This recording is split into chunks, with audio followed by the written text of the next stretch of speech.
Hello les divas, alors nous revoilà pour une nouvelle vidéo. Alors aujourd'hui ce n'est pas une capsule coaching, c'est un Let's Women Talk and Queens Talk. Ok, tout nouveau. Alors c'est parti pour le générique et on se retrouve tout de suite.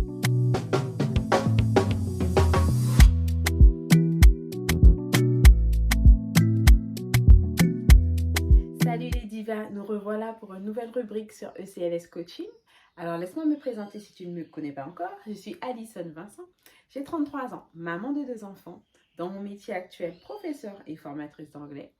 Mais surtout, je suis une maman entrepreneur, je suis une coach en amour de soi qui t'aide toi, femme, queen, boss queen, powerful queen, à être pleinement épanouie dans ta vie, vraiment à maximiser ton énergie féminine, la libérer pour te permettre vraiment de t'épanouir pleinement dans tous les piliers de ta vie. Donc, nous revoilà pour la rubrique Let's Women Talk and Queens Talk. Une rubrique, vraiment, on va parler entre femmes, tranquillement. Et où voilà, on va avoir des thématiques qui nous permettent, nous, femmes, de nous élever, de nous faire grandir, de nous faire prendre en puissance, d'accord? Donc, c'est une rubrique que tu vas retrouver le dimanche, d'accord? Que tu retrouveras le dimanche sur ma chaîne YouTube ECLS Coaching. Donc, je te rappelle, n'oublie pas de t'abonner, d'activer la cloche pour être au courant d'une nouvelle vidéo et de liker, surtout de liker chaque vidéo que tu prends le temps de voir. Et je te remercie surtout de le faire chaque dimanche, de pouvoir liker chaque vidéo et aussi de commenter, d'accord? Donc là, pour notre première rubrique Let's Women and Queens Talk, on va parler de l'échec, d'accord? De cette idée de l'échec. Comment, en fait, tu dois voir ce qu'on appelle l'échec, en fait, qui n'est pas une fin en soi. Ou comment tu peux voir ce qu'on appelle l'échec, donc le fait que ce soit une expérience, une étape qui n'est pas aboutie, comme une façon de rebondir autrement dans la vie. D'accord?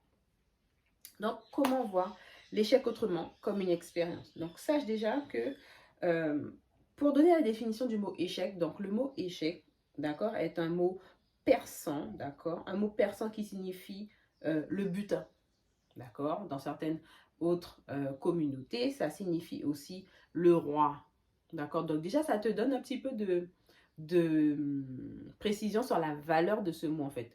Je dirais la valeur française du mot échec, c'est comme si c'est la fin du monde, c'est une fin en soi, qu'on ne peut pas se relever, qu'on ne peut pas remonter, qu'on ne peut pas reconstruire les choses, qu'on ne peut pas recommencer quand on voit l'échec.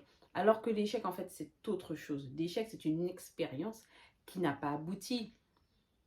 C'est quelque chose où tu n'as pas eu l'effet escompté, mais ça ne peut pas dire que tu n'as pas réussi, en fait. Donc, échouer, l'échec, c'est une façon de remonter, d'accord? C'est une façon de pouvoir se renouveler, ok? Donc, je donne même encore une petite précision, hein. En fait, quand tu es dans une situation où tu expérimentes l'échec, en fait, c'est pour te permettre de retirer ce qui est en trop, en fait, tu vois? Quand on est en train de nettoyer, d'accord? Quand tu nettoies chez toi, ou quand tu te nettoies toi-même, tu retires ce qui est en trop, tu retires l'excédent en fait de ce qui te pèse, de ce que tu n'arrives pas à accomplir en fait. Et bien l'échec, les épreuves que tu auras, les défis que tu auras, ce sera aussi une façon de pouvoir retirer ce qui est en trop. Voilà, retirer ce sel qui est en trop, retirer cet amas de choses, d'ondes négatives qui te pèsent, qui sont en trop et qui ne te permettent pas d'achever, de franchir une nouvelle étape. Donc en soi, l'échec est une expérience. Donc prends l'habitude aussi dans ton état d'esprit de faire attention à ton vocabulaire et de faire attention avec ton état d'esprit. Parce que beaucoup de choses se jouent par l'expression de la parole en fait. D'accord? On dit bien, je prends toujours des exemples concrets, on dit bien dans un livre très connu et très puissant qui s'appelle la Bible, hein, que tel tu penses, tel tu es en fait. Donc par rapport à tes mots, par rapport à ta parole, par rapport à ce que tu libères quand tu parles, tu permets à ces mots, ces pensées de se matérialiser dans le concret. Rappelle-toi, comme je te dis, que dans tout ce que l'on exprime par la voix, par la parole, ça se matérialise dans le monde.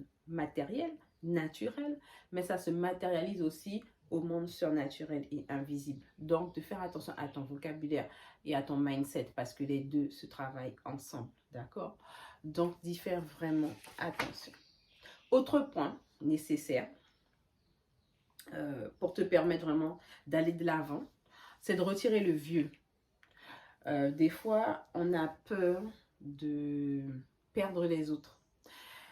Que ce soit au niveau amical, hein, familial ou relationnel ou amoureux, des fois, on a peur, et pas forcément sur le plan amoureux, mais je vais dire surtout sur le plan relationnel. Donc, comme je te dis, quand je parle de relationnel, je ne parle pas forcément de relations amoureuses, parce que c'est pas seulement là où ça se joue. La plupart du temps où ça se joue, c'est au sein des gens qui nous sont proches. Les situations que l'on vit d'échec, ou les personnes qui nous projettent des choses dans notre vie ou qui nous projettent, nous, comme des échecs, alors que nous ne sommes pas des échecs. Nous sommes des réussites, parce que si nous sommes venus sur Terre, c'est que nous sommes une réussite. Un enfant qui n'est pas venu au monde, ben c'est que ce n'était pas encore son temps.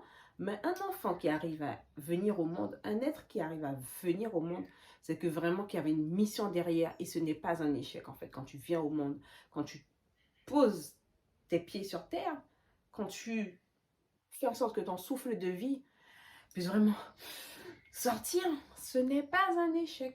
C'est vraiment une puissance, une réussite parfaite de l'éternel, du divin, que tu sois là. Donc, prends conscience que quel que soit ce que tu vas traverser, même si ça n'aboutit pas, ce n'est pas grave.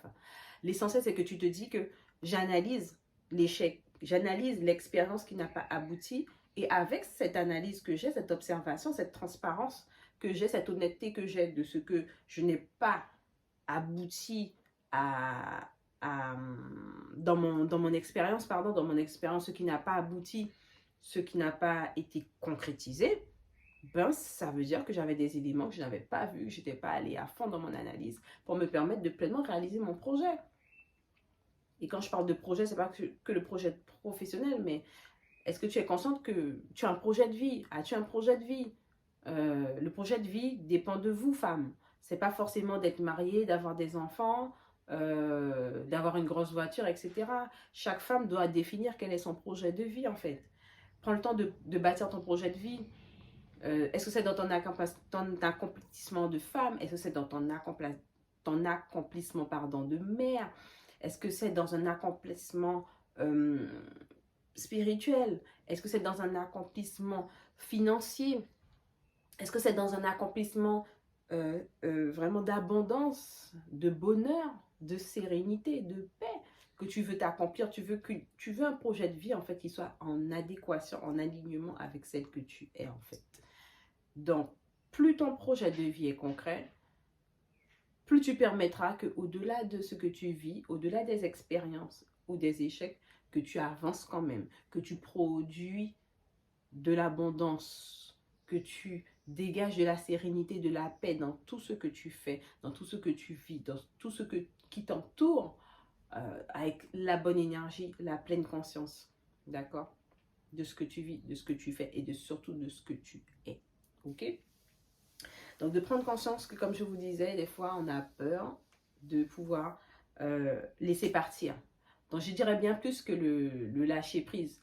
Quand on a vécu un échec, quand on a vécu une expérience qui n'a pas abouti, ça peut être le fait de se dire que on n'est pas fermement resté avec la personne avec qui, par exemple, on a eu des enfants, que par rapport à certaines opportunités, on les a ratées, on n'a pas pu les saisir au bon moment, de se dire, ok, pourquoi je ne les ai pas saisies? Pourquoi cette relation n'a pas fonctionné? Et de se dire, ok, j'analyse les choses, c'est comme ça, je laisse partir. Il faut libérer une énergie. Je dis même plus en fait, le lâcher prise, c'est plus fort qu'un lâcher prise. Parce que on se rend compte des fois dans le lâcher prise. Lâcher prise, c'est des fois le fait de garder des choses ou de garder des personnes parce qu'on se dit, ça me fera trop de mal de lâcher en fait. Et on exerce des fois un besoin compulsif, un contrôle compulsif de dépendre en fait de ces choses ou de ces personnes. Alors que quand tu laisses partir en fait, tu comprends que en adéquation avec l'univers, en adéquation avec Dieu, tu le laisses prendre le contrôle. Quand toi, tu sais qui tu es, quand toi, tu sais quelles sont les actions qui te mènent et pourquoi tu as cette vision d'aller vers cette direction, vers ce chemin, tu laisses le divin prendre le contrôle. Et tu sais que de toute façon, le chemin en fait, où il te guide, quand tu laisses les choses partir, quand tu laisses les personnes qui ne doivent plus être dans ta vie, parce que voilà, ils ont leur temps, leur temps est passé. Donc, il faut laisser la porte ouverte, le champ ouvert à de plus grandes opportunités, de plus grandes bénédictions, de meilleures abondances dans ta vie. Quand tu prends le temps de laisser partir justement ces personnes ou ces éléments qui te gênaient dans ta vie, tu te rends compte en fait que tu apportes beaucoup plus de sérénité dans ta vie quand tu laisses partir ce qui t'entachait, ce dont tu dépendais. Ça te donne beaucoup plus de liberté, de sérénité. Et tu t'offres sincèrement à beaucoup plus d'opportunités. Quand j'ai pu vraiment laisser partir des anciennes habitudes, laisser partir des personnes qui n'étaient plus alignées à moi-même dans mon entourage, quand j'ai pu vraiment rediriger ma pensée et surtout me laisser guider, laisser venir vraiment ce que Dieu avait pour moi, ça m'a permis de m'ouvrir à beaucoup plus de choses dans ma connaissance de moi-même, dans ma progression personnelle, dans ma progression spirituelle, dans ma progression, je dirais même, de mon équilibre avec mes émotions.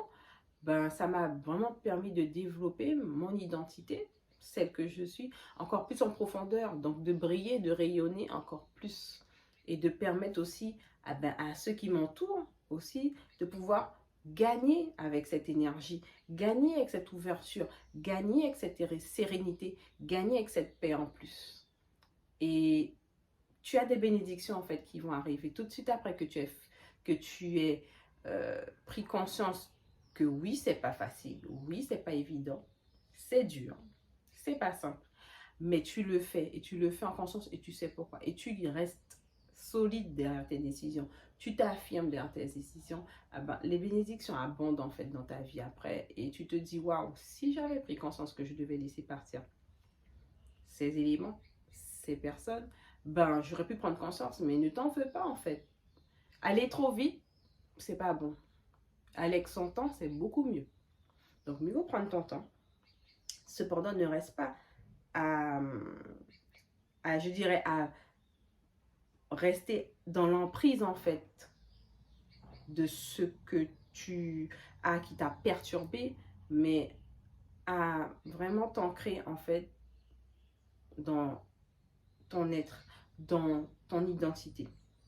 Quand tu t'ancres donc tu t'enracines vraiment avec celle que tu es, avec ce que tu as en termes de dons et de talents, en fait, qui va faire que malgré les expériences non abouties, donc, entre parenthèses, échec, tu arrives à avancer, tu arrives à construire et tu te forges, en fait, tu te forges une identité plus forte. Donc, dans ton énergie, c'est plus fort aussi, qui fait que vraiment, ça contrebalance ces énergies négatives, ces expériences non abouties. Ça va permettre de rééquilibrer les choses. Et en fait, l'objectif, c'est que par rapport à ce que tu vis, que tu sois en équilibre, en fait.